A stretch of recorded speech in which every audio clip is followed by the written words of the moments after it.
everyone. Good to see you all. My name's Rob. I'll be your presenter today. It's the middle school one. You're in the wrong place. High school's that way. Elementary's that way.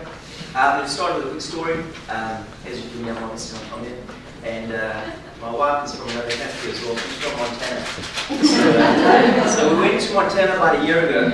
And busy going across the road. Her brother's a big hunter. He's driving across the road. Next thing, little grizzly bear cub kind of runs across the road. So I'm like, stop, stop. I've never seen one of these things before.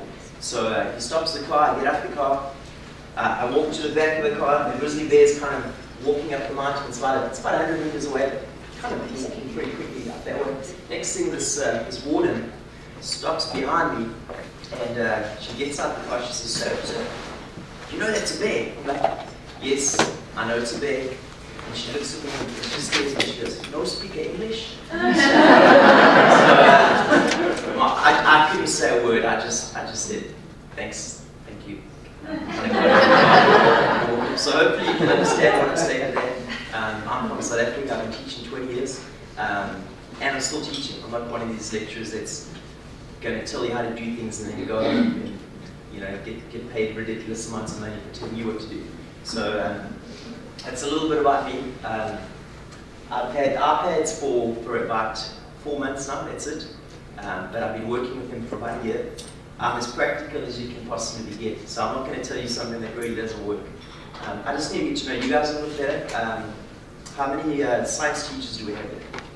Okay, kind of spread out. Social studies? Right. Language arts? Okay, quite a few. And math? Alright, good. So it's a good balance. I'm a math teacher. And secondly, I also need to know what is your iPad IQ or your iPad age in a sense? Because a lot of us, pretty much when we have an iPad, we put up our hand, like we look at one of the students, we're like, "Can you help us with this?" That might be our iPad age, or some of us should be lecturing up here. So I want you to think of a number 1 through 100, and that's going to be your iPad age. If you are, kind of Bill Gates type, and you'll be 100. If you just got your iPad and you really don't know how to take a photo with it, or much, you probably like 1 or 2 years old. In the middle, you can kind of operate like you need to, but you don't feel comfortable in demonstrating.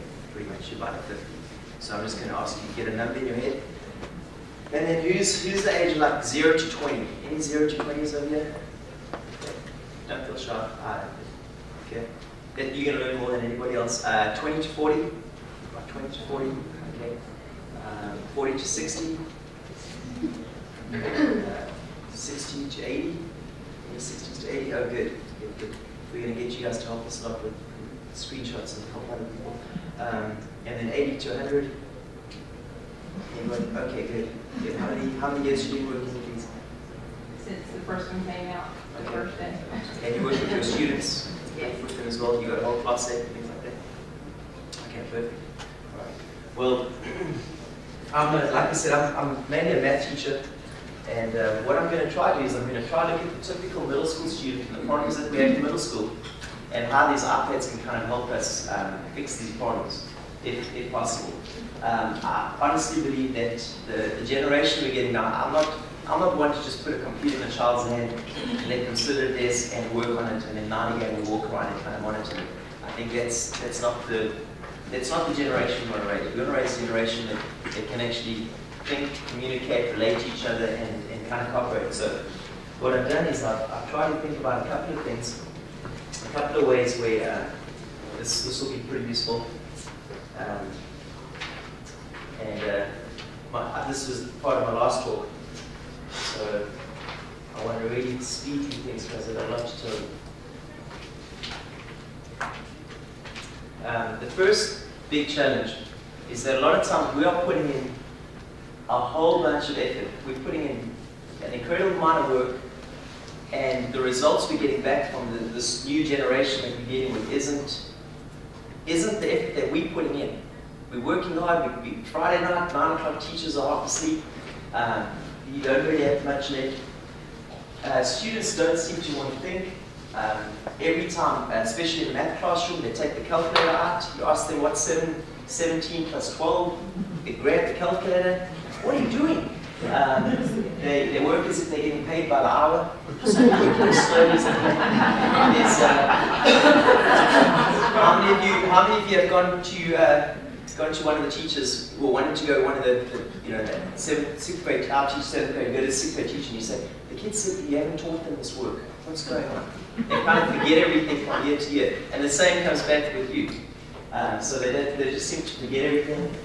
They want immediate answers to things. How many students have you had? They read a question, and as they finish the sentence, their hands up. They don't know what's going on. They haven't even given a little bit of thought. So this is the ones we deal with. They're lethargic, they make careless mistakes, and they just say, oh, my bad, and they kind of brush it off as if it's just a little mistake. So those are the kind of students that I've seen. Anybody taught any kids like this? Or just okay, so this is the middle school classroom. So I'm going to show you a couple of apps that have actually maximized this in my classroom. And just excuse me from time to time, this is going to switch off. It's probably going to break as well because it's a technology workshop.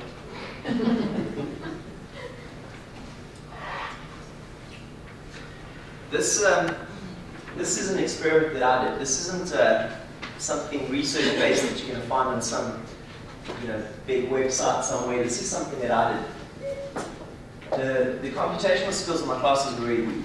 They couldn't add 2 plus 2, like I said, they were jumping for the calculator. So I did an experiment with them. This first lot over here, these two, this is, it was 100 questions that I wrote out. It had little formulas on, it had 7 plus 15, negative 6 plus 10, all these little, very, very small problems. So I was hoping that they'd look at it, and after 3 seconds, they'd write down the answer. So I gave them 100 questions, expecting it to be done in about 7 or 8 minutes. Like I said, they get paid as if they're working by the hour. This took the entire lesson. There was an improvement. So this is approximately how many they did the first time.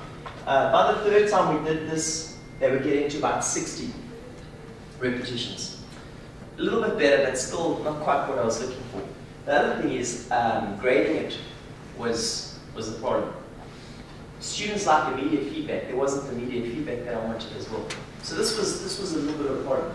So what I did was I decided to go to the iPads, and that's what happened with the iPads. And this is fact. I took a couple of really useful apps, and I said, let's do 10 minutes of warm-ups with apps and see what happens. So I used a couple, and these were the results. Some students in 10 minutes are doing 350, 400 different repetitions now, and the careless mistakes are being eliminated. These are a couple of them that I used, and hopefully I can put one of these up. Here's a pretty easy one. Can I get a volunteer for this one? Well, this is called Glowburst, and these are all on Edmodo. When you look on all these apps will be here. So this is a free one. This just allows students to order integers. So does anybody want to try play this one? All you got to do is you just got to number them.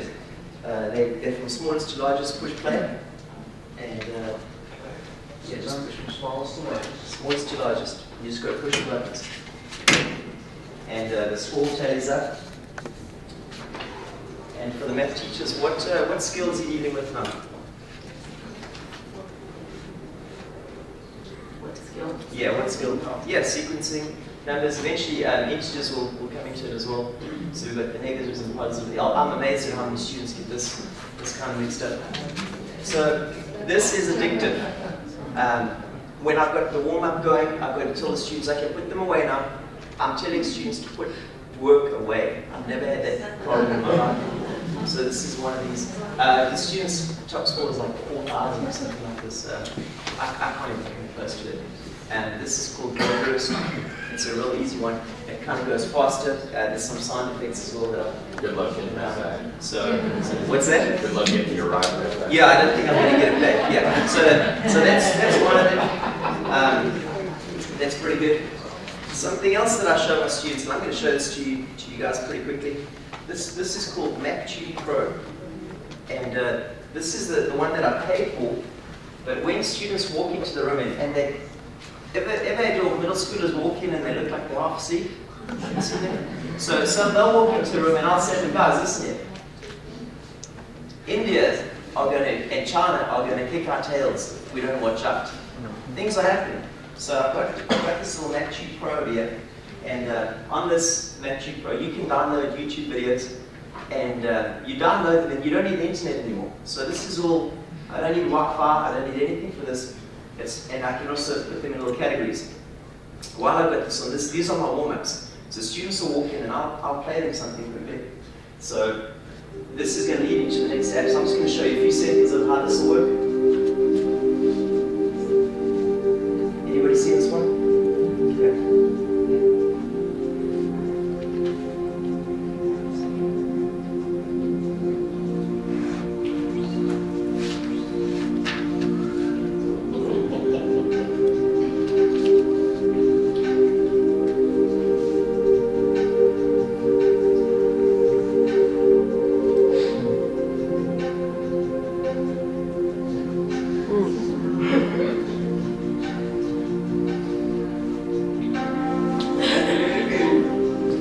So after my class is completely depressed. And I say to them, okay guys, this is where we get to with this. We are now going to compete internationally with everybody else. So there's this, this is called QuizUp. It's another one that we're going to get. And now they're all excited. They're like, okay, well, we really need to study. There's more advanced kids in,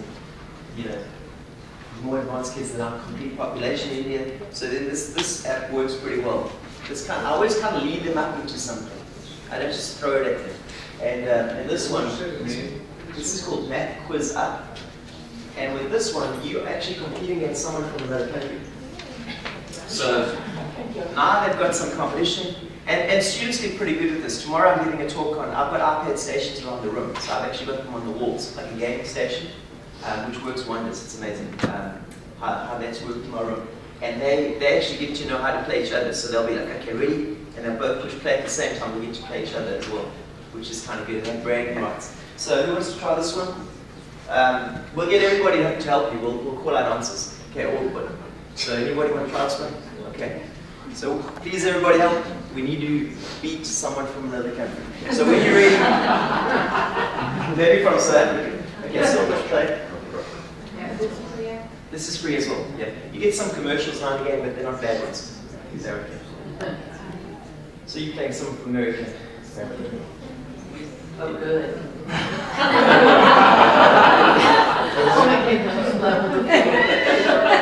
Yeah, listen.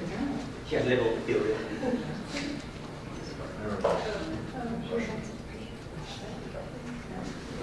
130 with 320. Playing against someone, yeah.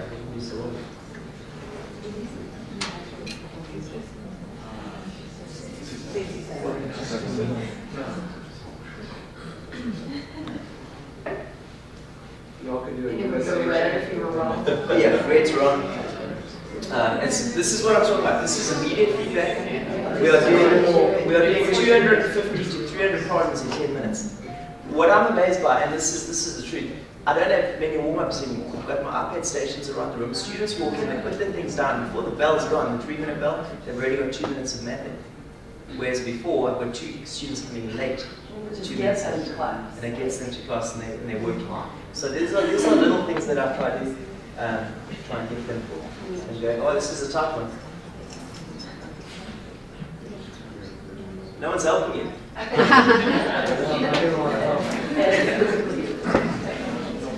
It shouldn't be much longer.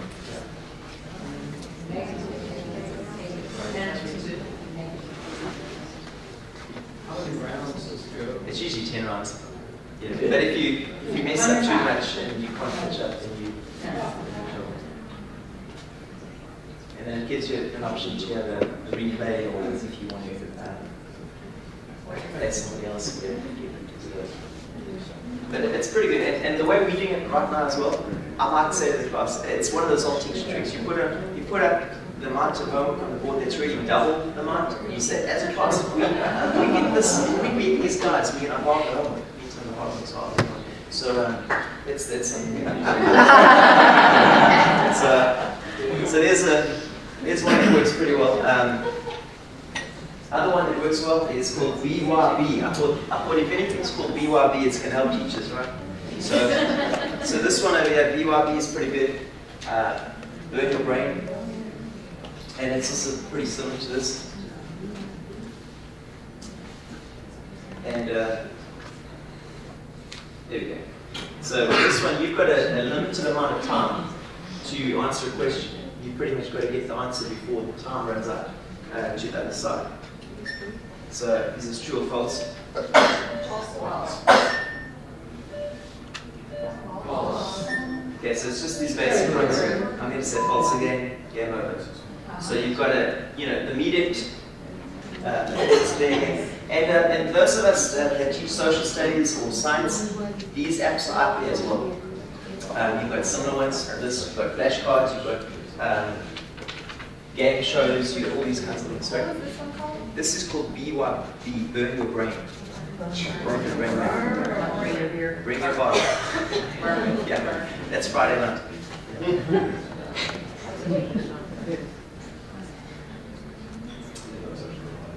So that's the first part about this. So this is what I do with my students as well. I try to change the language in the classroom a little bit. So instead of saying, okay guys, we're going to do 20 examples, go. I'll try to say, okay, well, let's do 4 exercises. You guys are going to do that. It's kind of like a gym workout. 4 exercises of maximum repetitions of 2 minute intervals, no rest between sets. So, and the way I would put that, I've got my stations around the room, so I've got one in each 4 of the games, and then after 2 minutes they'll switch, go to the next one, go to the next one, go to the next one. So they're moving as well while they're doing the different activities, and they're kind of moving around the room. So it works really well, and you can do that with any types of applications that you find useful today. Any questions about this? So this is just to make students wake up and kind of get going and stop those basic mistakes that you see them making all the time. Alright, let's see if we've got any of these students. They give up easily. This is what I mentioned earlier on. They've barely read the problem and their hands are already up. I can't, that just drives me nuts. I don't even know how they can even read the problem so quickly and their hands up. It's almost like tradition. They lack common sense in the answers. I had a question with the slope yesterday, graphing on the slope, and I wanted to know the slope of the y-intercept. Someone told me it looks like 2 people racing down a ski slope, like the 2 dots that I drawn. They're like, oh, that's a person catching another person with a ski slope. So we get all these kind of answers. They get a glazed look. Ever seen that glazed look over their eyes? That could be lack of sleep, or who knows, some girlfriend or boyfriend, I don't know. The defeatist language is another thing that I see all the time. We can't do this, it's too hard, and that type of thing. Rush garbage answers, the handwriting, behavioral issues as well. These things all play into effect when students don't want to think or don't know how to think. And that's something that I believe, I'm not going to get on too much of the bandwagon, but I think the testing and the curriculum that we've had prescribed to us doesn't allow students to think anymore. One example is, the only way students get to really think about something is if you expose them to something new. Would you agree with that? There's something new that they've never seen before. But as teachers, and I fall into this trap as well, we tend to give them a difficult example. 90% of the class can't do that example. So we teach them how to do that example, and the next day we give them the same example. And now 90% of them can do that example. But what have we really done? Have we taught them to do a difficult example, or have we taught them to remember something that they've done before, which is the lowest level of thinking? So that's the trap that I find myself into. And when we teach tests, that's what we really do. So we get these great results because we've taught the test, but what we've really done is we haven't taught them to think. We're right at the bottom of Bloom's taxonomy again. So this is a method that I'm hoping, like I said, I've only been doing this for a year, but I am seeing the lights come on in my students' eyes. Does that make sense? I don't know what the results are going to be, but I can see the excitement, and I can honestly say that I think that we're on the right track. So when a student's falling asleep in my classroom, if I had to tell them there's a knock on the door and someone has just told you won $1 million, what would your response be? Now the students are obviously the layers look over the eyes. What do you think the reaction will be? Is it actually? Do you want to open the doors? Yeah. So what will happen? I mean, you sitting over here, you guys, first session or the second session of the day, thank goodness no one's fallen asleep on me. But what's going to happen if, you know, this is, I've got the dead session tomorrow, by the way, I've got the 3:15 session. So you guys will be falling asleep tomorrow. Someone walks in or someone gives you a text message and says, you know, the lottery would be playing as teachers, we won. And you're half asleep. What would happen all of a sudden? You jump up and down, you'd be like, see you, I'm out of here, but your energy levels will be going through the roof. The reason is because sleepiness in the classroom is actually lack of thinking. It's lack of the brain being stimulated. It's really got very little to do with lack of sleep and hormones, although that is part as well. Second part is if a student is not showing any progress at all, they're not going to be motivated. You have to create a situation where students feel like they're getting better at something. If they're not getting better, it's absolutely pointless. And I'm talking about if a student's getting a 1 out of 10 and all of a sudden they get a 2 out of 10, you celebrate with it. That is an achievement. And what I do is, if they, let's say they had a 1 out of 10, how they got a 2 out of 10, I say, well, your change was 1 out of 1 out of what you had, so that's 100% improvement. Well done. And they kind of get it when you teach them about percentages. And that's the most important thing. So I'm trying to create situations where the students learn to think, and they learn to realize that, you know, if I can really think, and I'm not going to bother I'm not going to be have the old traditional way of like, I have to get 100% to be successful. You're going to see a lot of changes in the classroom. This is a good class activity that I do with this one. I wanted to introduce prime numbers or composite numbers, so I've got this factor samurai game over here. Anybody was a good computer game player? You've got to slash things with your fingers. So with this one over here, this is called factor samurai.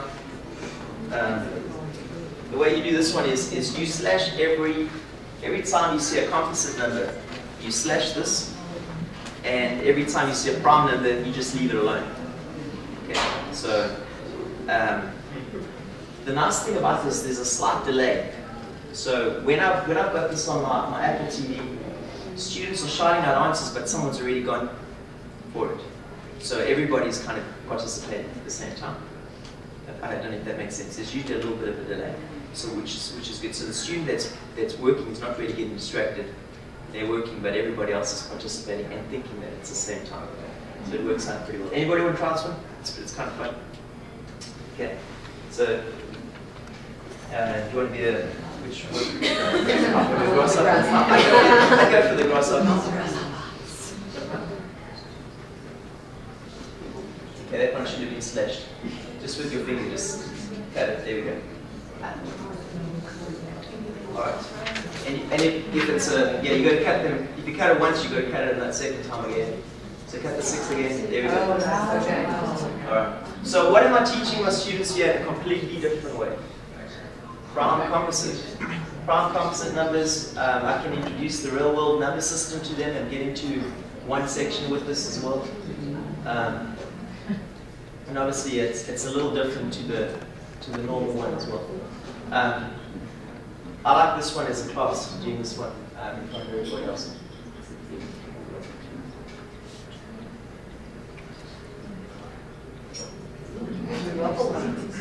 Yeah, you definitely need more than a grasshopper. Yeah, and you get the wonderful like golden sword sometimes, and special things. Oh.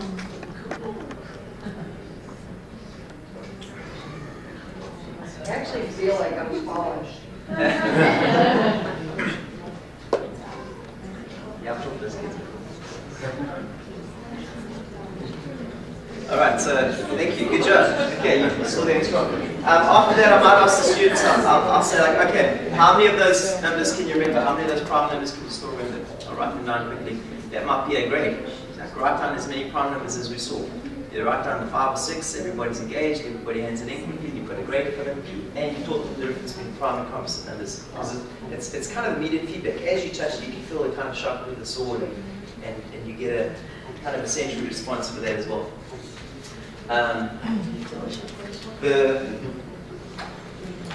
This is a pretty random one, but it works pretty well as well. If I throw a couple of these out here.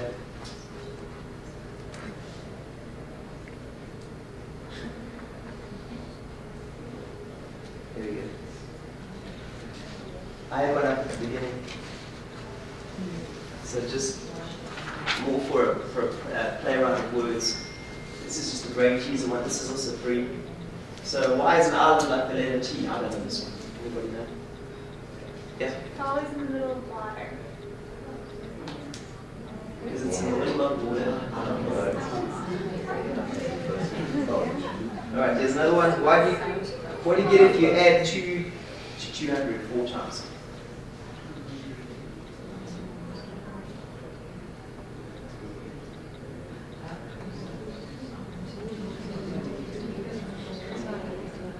And it's probably one of those recording ones. 808. 800 and? 808. Okay. Right, you're a middle school teacher. You have to do it. Yeah, that's called the brain test. I'm going to give this all to you. I will list all of these for you. This presentation will be on your motor as well. So you can use those. When you put an activity, sometimes your students walk in, and you know, we all have bad days as well. Sometimes you walk in and you pretty much don't have much to give the kids. That's the worksheet day or video day, whatever it is.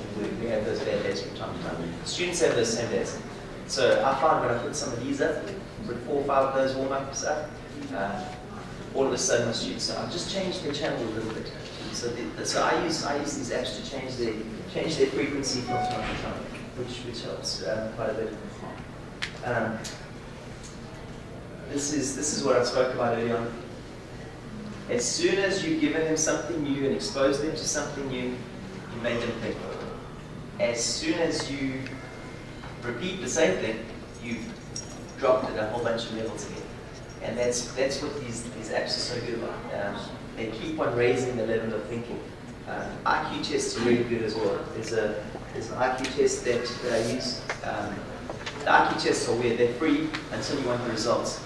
Until you want to know what you did wrong. So they'll give you the number, whatever the number is, but then you want to know where you went wrong so you can improve that until you've got to pay for it. So I'll put some IQ test questions up on the board from time to time, and they help a whole lot as well. So this is the typical example that I would do when I want students to think a little in class. These are some of these that I would have. I love that you call it a workout. Yeah.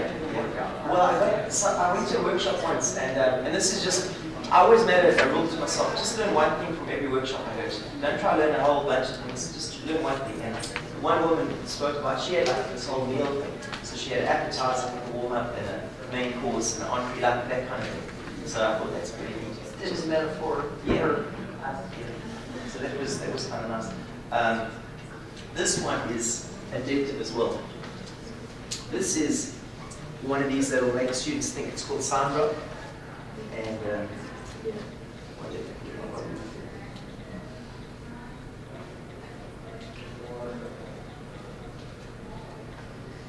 okay. Now this one seems pretty silly. It's a bunch of dots falling out of the screen. But okay. What I'll do for my students, I'll say to them, okay, what I want you to do is, and I'll go up to the screen, I'll say, I want you to make these dots bounce 5 times and exit out of that funnel at the end. So, yeah. So all that they're going to have to do, now they're going to have to try to figure out how they're going to bounce these, and they're going to have to bounce 5 times, so it's 1, 2, 3, 4, okay, I'm close.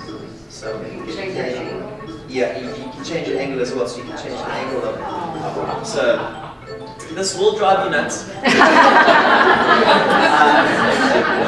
no doubt about it. But it's something completely different, and it it really makes them think. Boys will not put the iPad down if you show them some of these. So the kind of engineering mind, the kind of creative mind, and you can come up with all different sorts of ways to do that as well. Okay. It sounds kind of pretty genius.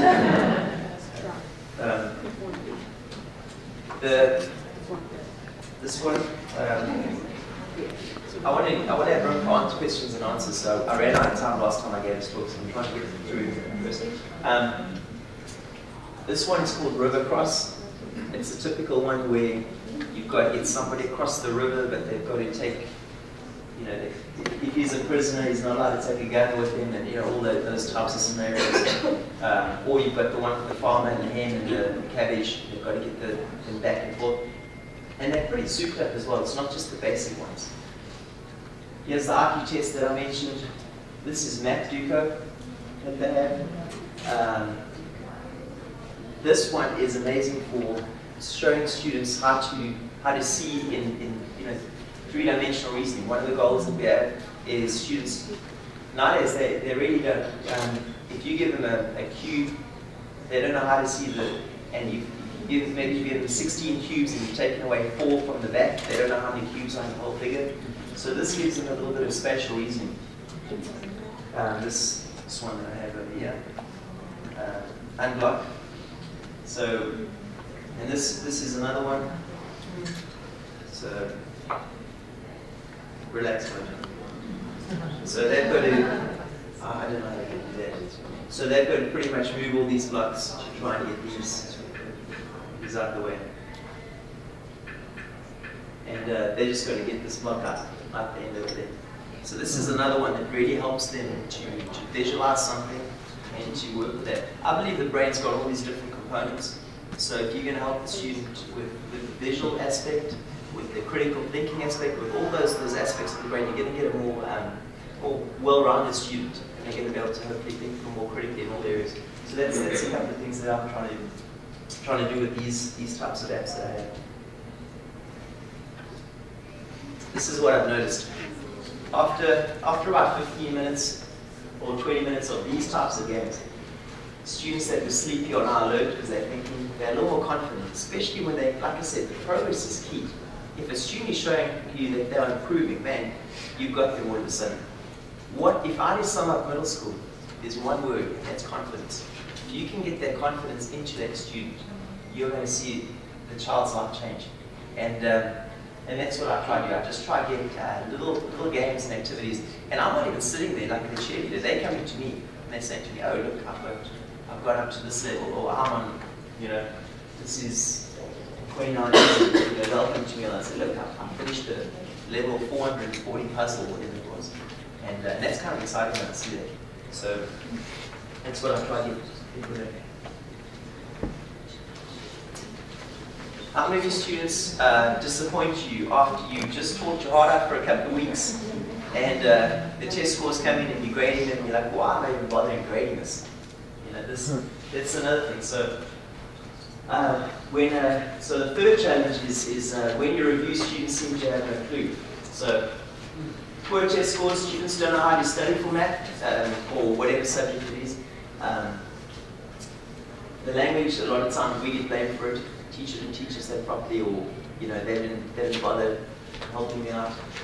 And sometimes I was in this rut at times as well. Sometimes we get caught in a rut. We get so conditioned just to teach the same old. We have to go through the curriculum, so I've got to move on. I can't go back and help you with anything. So that kind of, I believe that every teacher. You're a teacher because you'll read something and the next thing you know, you have to share it with somebody else. You see something exciting, you've got to share it. That's a teacher. And I believe everyone like that is in this room. So if you're not at that stage, I was at that stage for a couple of months where I'm like, I'm really not enjoying this job.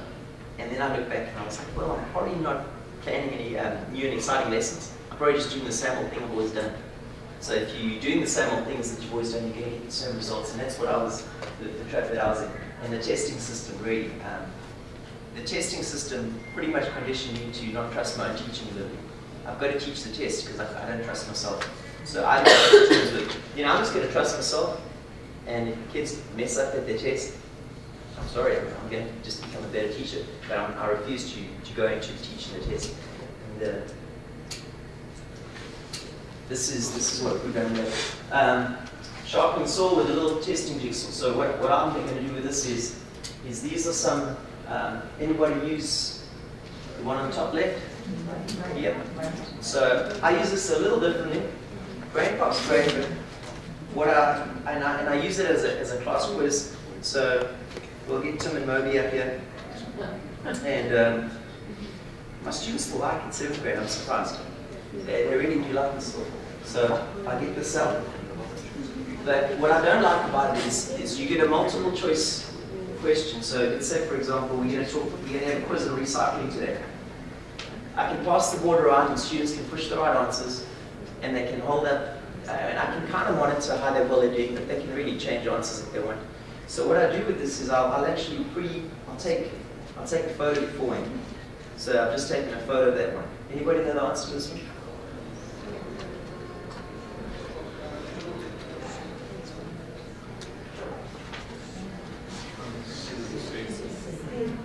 Okay. So this is after we watched the movie. Which is the correct order for recycling? I say aluminium. You guys spell it differently. Aluminum. Yeah. So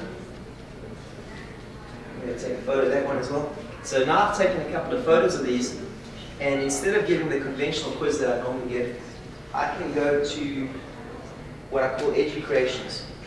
Does anybody use Educreations? Okay. Yeah, it's a pretty popular one. So I'll go to Educreations now, and the instructions on how to do this are in the presentation as well.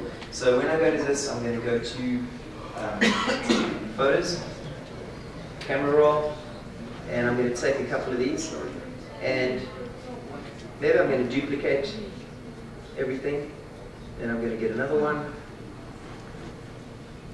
Maybe I want to take a photo of something. Didn't read it. Okay, I'm illiterate today. And then once I've got these up, I'm going to record it. So the only bad thing about this one is you can't just post it. But I can now record this, and I can give students 30 seconds to answer it. So I can even read it out to them. So I can record and say, which is the correct order for recycling of aluminum, and then I'll wait. Maybe give them 20 seconds, and then on the next disc, I'll say, well done, what was the answer? Let's just say, I told you I'm a math teacher. So let's say it's, I don't know what this is. So let's say it's C. Oops, so you said it's D. Okay, so let's say it's D. All right. So, well done, the answer is D. Now push pause. And now I can actually send this to myself.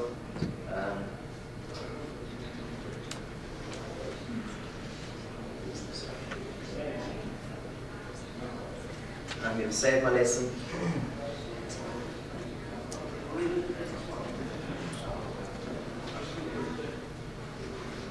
I always make it private. If you make it public, you can go onto the website and you can get beautiful, creative lessons from everyone. Mine are messed up, so I'm just going to save it like this. And now I've got my lesson saved. When I've got these saved like this, if a student's absent, this will help students a whole bunch. If I want a student to review a little bit, now they can actually go to the lesson. They can click on it, and your voice sounds terrible when you hear it. Okay. But this is an example where you can make students review work pretty well. So Education is a great one. If you go to the website as well and look at the ones that they actually have, they're unbelievable. Do y'all watch the movie together? Yeah. Yes. Is there somewhere you can put it for kids to access it so they can bring, like how do you get the kids to be able to pull it up on their iPad? I put it up on different iPads at the moment. I just have it all around the room. So I have different lessons that I've made. on that. I'm still trying to figure that one out. There is a way. I haven't done that yet. I'm not happy with my, when I've got some really good lessons and I can do this properly, then I'll be able to put it out. You get a link, and you can send the link to all your students, and then they'll click on it. But the problem is they need the app as well. So they need the app to pull that link out. Does that make sense? Yeah. So, and that's how that works. What if you had just like all other things, they have always been. Yeah, they. Than the app, so you can do that. I haven't done it with mine yet. Oh. Yeah. On a sideline as well, if what I've noticed with parents, when I flood parents with a lot of information and a lot of these kinds of teaching tools, they leave me alone a lot more. So that's just something as well. If your parents are emailing you a whole bunch and wanting to know what's next, just send them a ton of things. So if I send them resources and links for everything, then I don't get much from them, which is great. So this is what I did. If we have a little bit of time later, we can download this and we can actually try practice. Something about this workshop, this education. The first time you do this, it's difficult. It really is, because you have to synchronize the one slide and then get the next one going as well. It's not, and then you hear yourself and it doesn't really make sense to you, but it does work. The kids just need like a little reminder on the way home from this. The only thing with it, your creators is you can write back and I know, yeah. screenshot of it and then Yeah. there's a new one. Teachers put the name of it, and it's like this, but you can have it. Oh, And good. it's free as well. So you might Yeah, I need to get that. I'll put that on our account as well today. Yeah, that's good. Thank you.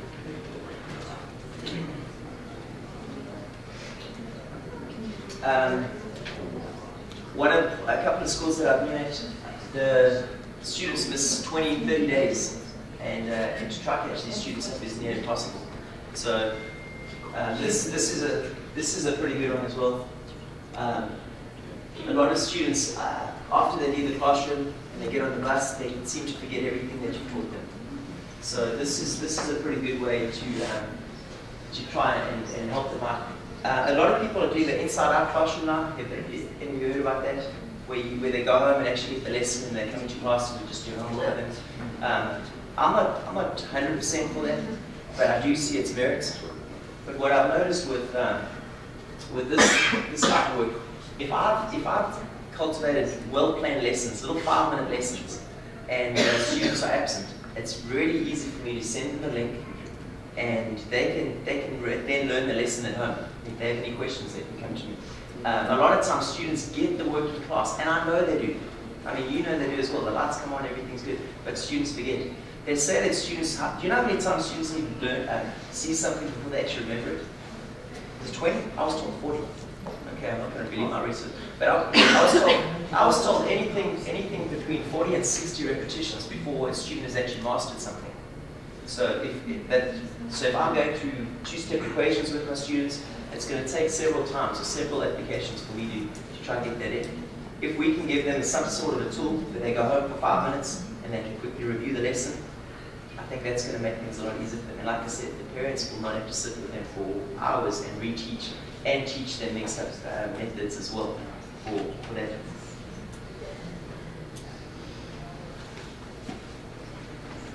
All right, let's see what the time is. All right, let's. I've got a little bit of time for some questions, and then I'm going to give you some real practical hints of ways that I use like stopwatches and screenshots and things in the classroom as well. Yeah. You've got, I'm over at Daly's Wing Forest, and you have iPads for all our high school students. And in middle school, the teachers have iPads, the students don't. How would you apply some of these ideas in a setting where students know each other on iPads? I've only got 10 iPads in my room. And what I do is the best thing that I have done is that, let's say I've just taken a test, and there's like 6 or 7 students that really haven't done well. Most of the time, you can't tutor those 6 or 7 students without the others going away and doing their, getting lost out there. So what I'm doing now is I'm doing placement tests for students. So I've got my 10 stations around the room, and they can work in pairs, and there's a placement test that they do. So these students have, it's called mobymax.com. It's a very good website if you want to write that down. It's really good. It's got language arts, it's social study, it's got everything in it. Spelling, math, mobymax.com. So what I try to do is I try and sit with the 6 students that really need the help. And then the other students have logged on. I've signed up to this website. They're on the computers around my room, and they're working on their own skills. At the end of the lesson, I can see how much time they put in, plus the intensity that they're working on. For example, did they do 3 questions a minute? Did they do, 1 question every 5 minutes? What was it like? So they're kind of working that as well. And I'm loving it, because I'm sitting down and I'm actually reaching those students that are just getting lost. They're learning how to pass, but they're not really learning how to really grasp the concepts. So that's my biggest method that I'm using. I don't have iPads for everybody. The Moby Max? Moby Max. Yeah. No, it's in your wife, you said uses it. Yeah. Yeah. It gives them lessons. Yeah. Another one is when I'm speaking about review, how many of you use Khan Academy? I mean, I'm sure there's a lot. Khan Academy is another good one. The only thing is I find most of the Khan Academy lessons that they do are a little bit above the students. They don't explain, and they're not really bright or colourful enough for the students to enjoy. It looks like when we first walked in, we had pictures of your classroom. Yeah. I've got one picture, and this is what I'm going to speak on tomorrow. This is just the students like at the desk walking. This is what I've got in my room. I've got 8 of these around the room, and they work really well. The creativity and versatility with something like that is unknown, and that's why when they walk into my room, and I don't have a warm up on the board, that's where they start to warm up. No, this is the wall. Yeah, yeah. I've got a belt on it, I've got little clips. I'll show you how to make it tomorrow. You're not going to make it tomorrow, I can let you know. So they stand up and do the warm up? Yeah, yeah. It's great. Yeah, they're all, yeah. So I've got 8 of these all around the room. And you can see it. And I can see it. At their desks, like they could be elsewhere. How many times have you, and this is the thing, middle schoolers will take chances. If you walk past a kid and they do this. Oh yeah, they're sweeping away what they were. Yeah, so this is amazing. If a student takes one off the wall, I know they're not doing what they should be doing. Yeah, so this is something that I've got in mind. Most of those working wonders. I haven't seen them on the wall, but I've seen them like bookstores have faces out, and they just almost like a plate holder that you would have on the shelf. So is that a calculator? That's calculator, yeah. So what I'll do is I'll put an assignment. This is a corkboard. So I'll put an assignment over here, and there might be stations with different assignments. And they'll read the assignment, they'll do their work over there, use the calculator if they want, do some research if they want. I mean, seriously, the sky's the limit when you've got a little station like that. So it works pretty well. Sometimes. Those calculators come with boards or it's Velcro. It's a little Velcro strip behind it. Just put it on. I haven't get them these calculators yet, just to show them something. Like I'll use the graphing calculators to show them the link between here, or to show them the link between the table and the graph, to make that connection.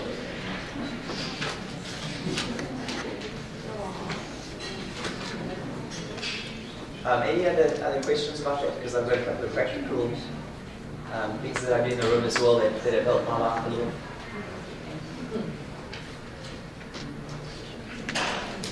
One of my best tools that I've got in the room.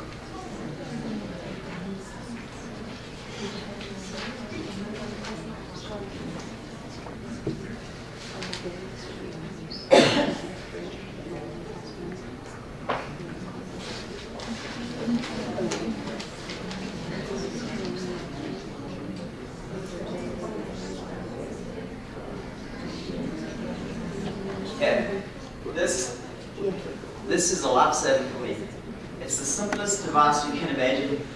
But when a clock counts up, it doesn't seem to do anything. When a clock counts down, kids seem to be urgent about something. So it's a good old-fashioned tool, but it works wonders. So I have this up when I tell students, okay, you've got 10 minutes to go or 5 minutes to go. This is constantly up, so when they're drifting, they can have a look and they can see what's happening over there. Another thing that I'll do is, let's say, for example, a student leaves early, and I've just written, and they haven't had a chance to copy down their notes. I'll just take a photo, and I'll email it to them. That might seem like, why didn't I think of that way? But those are the kinds of things that have made my life a lot simpler with the iPad as well. So take a photo of the board. It's got its notes on it. Send it to the student straight away. It saves you a whole bunch of time. It saves the student from panicking about missing their notes as well. It's also good for the next class. Sometimes you've got one algebra class and one regular class, or you've got different subjects that you teach. Now you can just put something up on the board and still use your whiteboard, use your space a little bit better. Like that. That's right. Yeah, that helps a whole bunch. Another one. Do any of you use the Pick Me app? Okay. Right.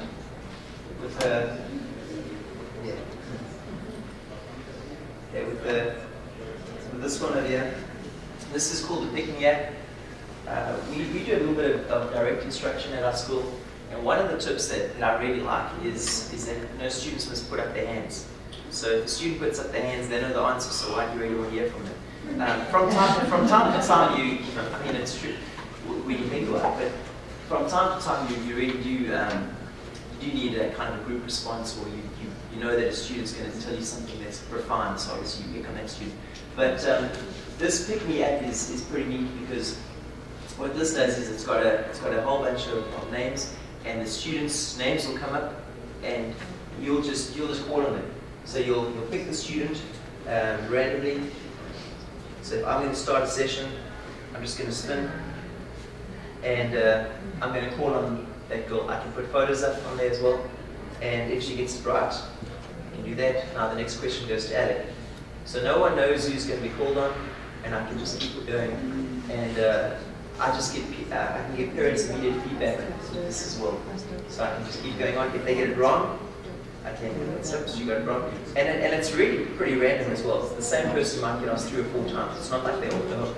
A lot of times teachers will let someone off the hook after they've asked them a couple of times. This is pretty good. Now after we've done this, I can actually go to these students and I can send a report. I can email the parents. And I can say, I just want to say that your child has done so great today. They were struggling with concentration. Out of the last 10 questions I've asked them, they've got 9 correct. I just want to say well done. And you can email the parent immediately with the data for that. So that's a pretty neat tool as well. I have made mistakes. Let me tell you an app that doesn't work in middle school. You might find that this one works for you.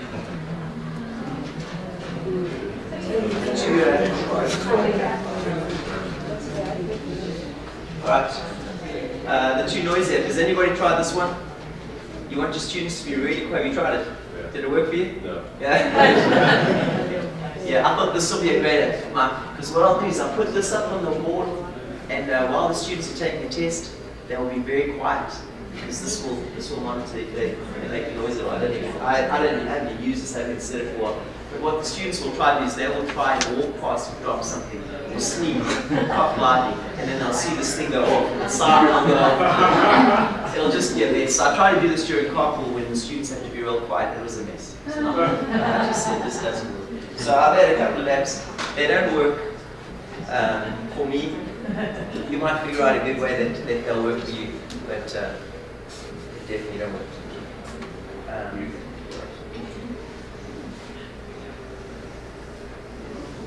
This is my favorite app. From time to time, I'll tell you that there's an app that you really need to buy. This is one of them for the math teachers and the science teachers out here. This one's 99 cents. Any app, okay, it's called the Caine app. Any app that you buy for the students, and they go home and work on it without you telling them to, is worth it for me. So I bought one on each of the computers, and it's basically called the King of Math.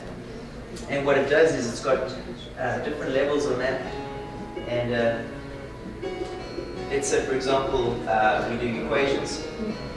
It'll take you through a whole bunch of questions. This is a pretty difficult one. So, what's the answer? 8.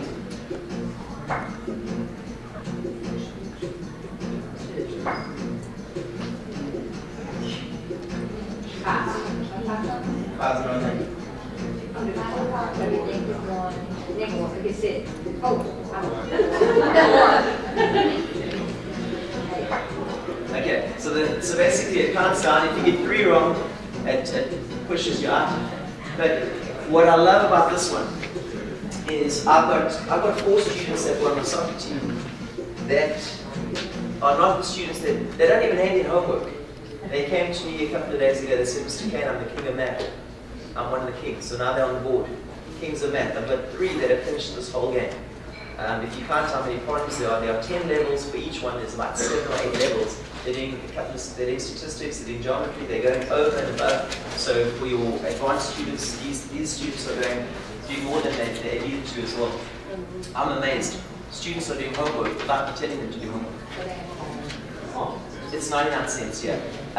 But I mean, I from time to time, I'll bring in a $2 card or something, or I'll download an app for them as a prize instead of a couple of sodas, whatever I do. They love it. I could not believe it how they went to me, and their scores have improved a lot as well. A lot of times I start giving for multi-step equations, I start giving calculators for them. I didn't have to this year. So are they doing them on their phones at home? Yeah.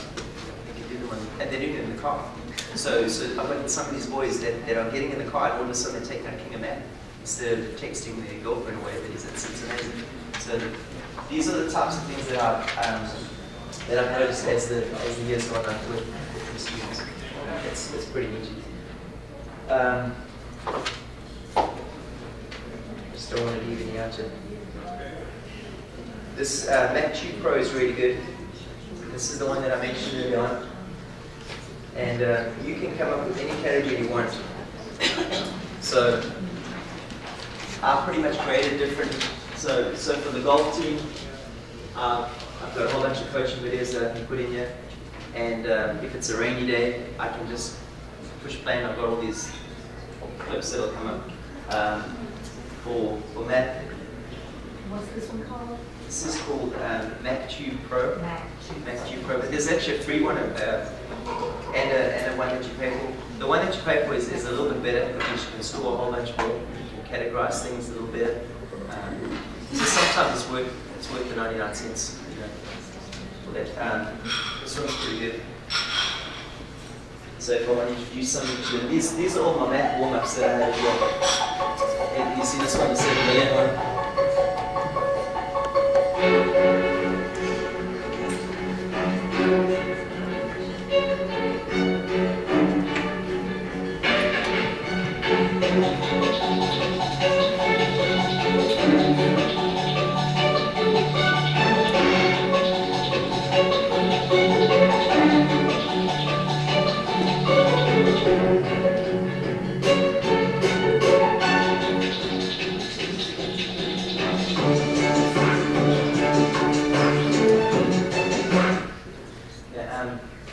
I try with my classes. I try to make them think, why are we in the math classroom? How many students have said, why do we do this?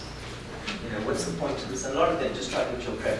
But what I've tried at the beginning of the year is I'll say to them, the focus for this year is because we're going to change the future.